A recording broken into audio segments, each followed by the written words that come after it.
Hey guys, it's Andrew from Cardinal Kia. In this video, I'm going to show you how to use your dual level cargo floor in the all-new 2023 Kia Sportage.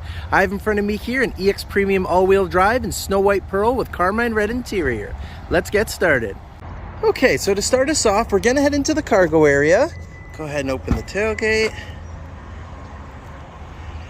And then in the back here, there's a little handle to lift the floor. And underneath there, you do have a spare tire with like the jack kit and the tow hooks. But what you can do is we can pull this out. I'm gonna do this one-handed. And then the floor is gonna fall a little bit. And then there's another track underneath. So you can actually push this into that track.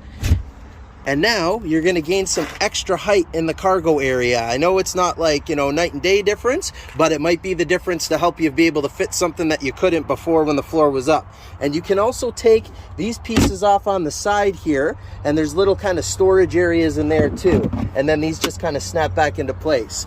And then you can always take it, pull it back up again, pull it back, and then slide it back forward. And now the floor is at the regular level, because if you had the floor down and you went to go put the seat backs down, there would be a heck of a hump in between. So now we don't have to worry about that. And that's how you do it. Thank you very much for watching, guys. Please hit that like button if you enjoyed this video, and please consider subscribing if you're enjoying our content. Also, all of our social media links are in the description below. Thanks, guys.